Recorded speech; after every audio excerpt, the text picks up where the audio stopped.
Welcome to the Pharmacy Leaders Podcast with your host, Tony Guerra.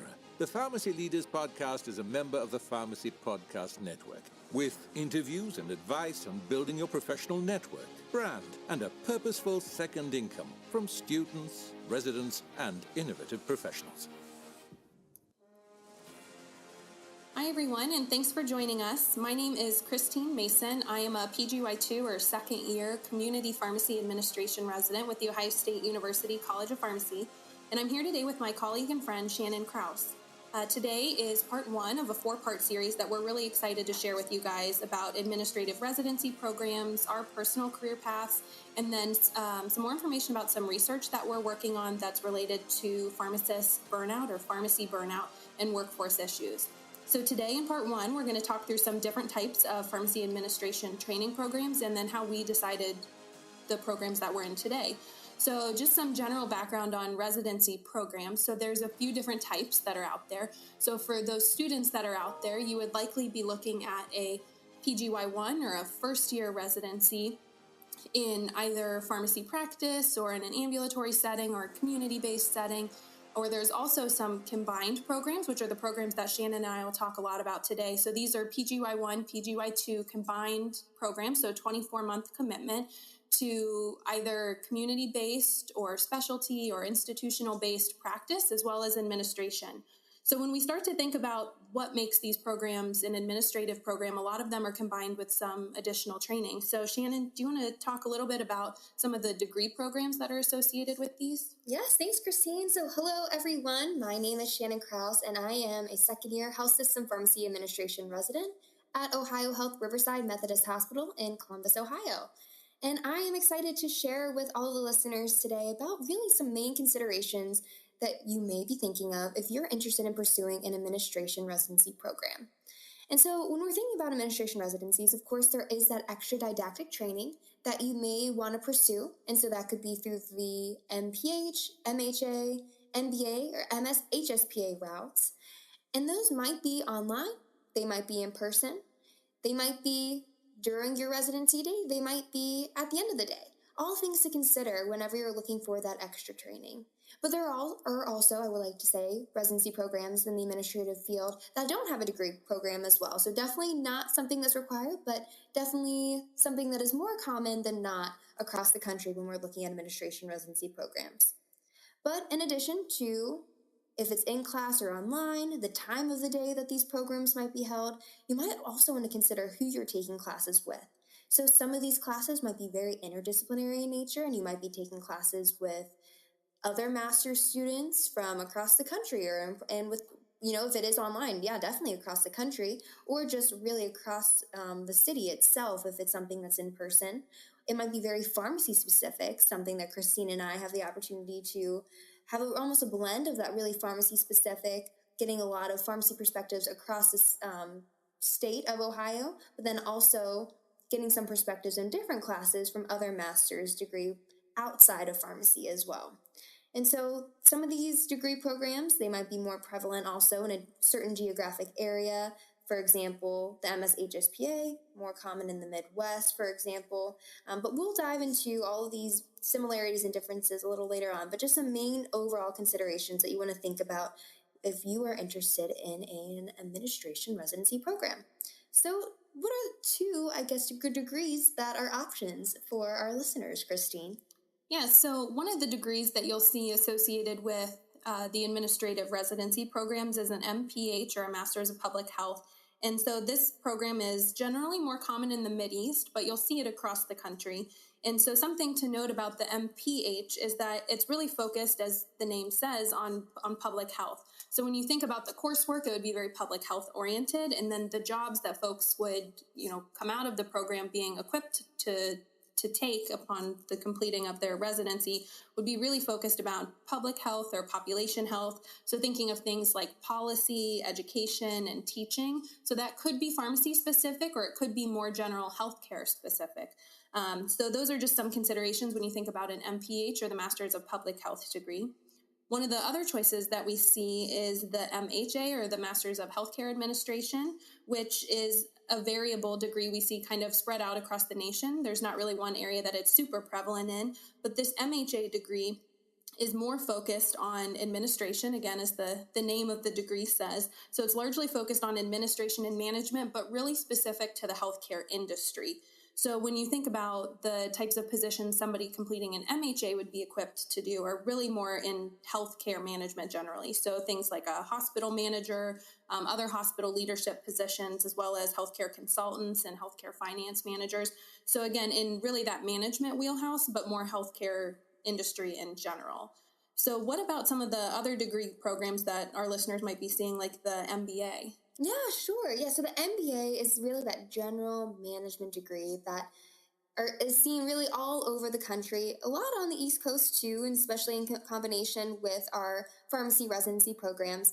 But that's really going to give you that strong foundation in overall management skills and functions. And so you'll have likely classes with professionals outside of the pharmacy realm. And so you'll get great different perspectives. You'll have a lot of experience with general management activities. And so you'll set yourself up for success for either a pharmacy specific or maybe general healthcare, or really maybe even outside of healthcare type of leadership role upon the completion of residency. So you're really just getting a very broad skill set. And that might contrast from the MS HSPA, which Kristine and I have both chosen to pursue. And so the MS HSPA, so Masters of Science in Health System Pharmacy Administration, so this is very specific to aspiring pharmacy leaders. So while the MBA is giving you that broad management skill set, the MS HSPA is setting you up for success to be a pharmacy leader, maybe a pharmacy supervisor, director of pharmacy, supply chain manager, a pharmacy revenue integrity specialist, a medication strategy specialist, whatever it might be that has some relevancy to the pharmacy profession. And so with that in mind, when we're thinking about, why we may have chosen the MS HSPA in comparison to the other degrees that are out there, things that I liked is who is teaching the classes. And so this might be more specific to the Ohio State program that Kristine and I are both involved in, but we're so fortunate to be taught by pharmacy leaders across the country, many of who have graduated from the Ohio State program. And so that we're really getting that frontline knowledge of what pharmacy leaders are doing today. Additionally, really enjoy and value having a classroom that is filled with other aspiring pharmacy leaders from different organizations across the city. And so we have a handful of different health systems and hospitals that come and share in class with us, our community pharmacy leaders as well, just getting a broad scope of what all the possibilities are for pharmacy leaders to pursue and to continue to innovate and lead upon within our profession. And so those two things, very exciting. Also enjoy having daytime classes versus having to go home after work and potentially do online classes or some type of in-person class at night. And I would say maybe the final thing that really struck home with me is that since this MSHSPA is in combination with our residency program and is predominantly front-loaded, meaning that we're taking a bulk of our classes in the first year of our program, which, again, typical day of our program specifically, about 3 days per week, between about noon and 5 p.m. where we're getting the bulk of our classwork. But again, it's really in that first year of our residency training. So in order to successfully be able to apply it in our second year. So instead of having it spread out across the 2 years, which is, again, another opportunity and option for some programs out there, we really enjoy having the opportunity to apply what we've learned in our first year, and so that we're continuing to refine and develop our skills in anticipation of our first job post-residency. So I did enough talking there. Kristine, what are some of your thoughts? What made you choose the MSHSPA?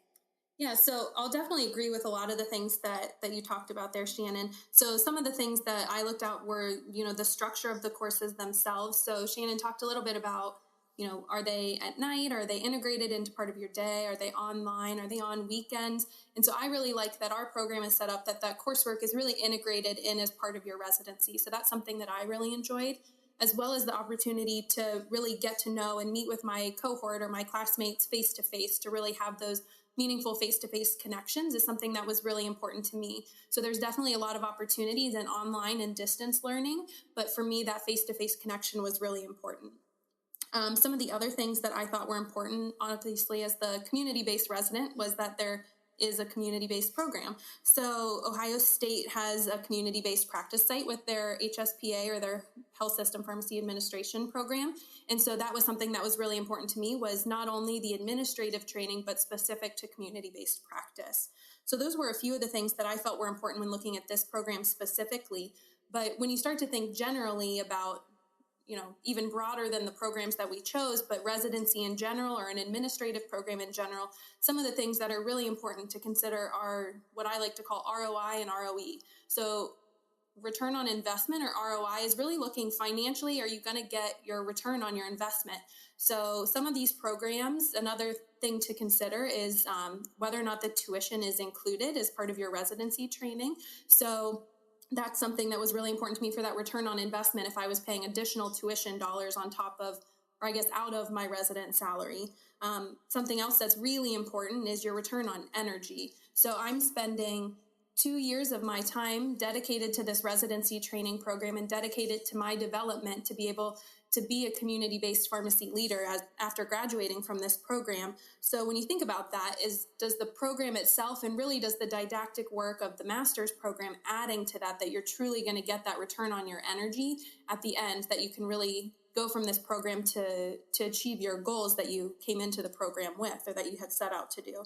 So those are some things that are really important to me. We're looking at the practice site, as well as if the integration of the coursework of that model worked for me. So everyone learns a little differently. So you might be an all online person. So that might be something that's really meaningful for you. So really understanding how you learn best, and what you want to learn will really help drive the decisions that you make. And then ensuring that those decisions really set you up to get the return on investment and energy at the end of your training. So Shannon, for some of our listeners that are thinking that this might be for them, whether that be current students or current practitioners that are looking for a change, what are some of the experiences that you could leverage or use to help you make that decision? Yeah, great question. So for our students out there, or even for our current practitioners, cannot emphasize enough the value of professional networking. So whether it's within your college student organizations, or going to professional conferences and connecting with current residents or those who have graduated from administration residency programs, being able to make these connections and learn from one another's experiences, so that you can see if maybe what they've experienced in the career that they're either pursuing, or the trajectory, or where they're at now, is something that you're also interested in as well. And so that can be further invested in by doing a shadowing experience, a site experience, where you may be able to take a tour of the organization and learn more about the residency program itself. It's very helpful for our students to think about potential internship opportunities that might have an administrative flair to them, so that you can start to see if maybe further developing these skills is something of interest for you in the future. And then thinking about APPE rotations as well, as you're beginning to plan that year, see if it's a possibility to potentially do an administrative focused APPE rotation. But for our current practitioners, those that have already completed their APPE experience, of course, we just wanted to note that we are excited that we do have current non-resident students and learners within our MS-HSPA program too. So those that have been in practice and want to further develop their administrative skill set. So maybe there is an organization or a site near you that would offer a similar opportunity to continue to develop as aspiring pharmacy leaders. Because of course, after we graduate pharmacy school, the learning doesn't stop. And so thinking of how you want to continue to invest in your own professional development. And so again, through the professional networking, learning more about specific programs, and asking others who may have completed these programs, so that you can truly understand what might be the best fit for you. Yeah, so thanks so much for sharing, Shannon. I've really enjoyed our talk today to talk more about our experiences kind of generally with these administrative programs. And so, like I said at the beginning, this was part 1 of our 4-part series. So hopefully this piqued some interest for some of you. And we'll be back in part 2 of this series to talk a little bit more individually about our individual career paths and our backgrounds, and how we individually chose to pursue our current pathways and where our interests are. And then we'll continue in parts 3 and 4 to talk more about some of our research and work in burnout within pharmacy, as well as some workforce issues. So thanks so much for joining, and we look forward to part 2. Thanks so much. Support for this episode comes from the audiobook Memorizing Pharmacology, a relaxed approach. With over 9,000 sales in the United States, United Kingdom, and Australia, it's the go-to resource to ease the pharmacology challenge. Available on Audible, iTunes, and Amazon.com, in print, ebook, and audiobook. Thank you for listening to the Pharmacy Leaders Podcast with your host, Tony Guerra. Be sure to share the show with the hashtag #PharmacyLeaders.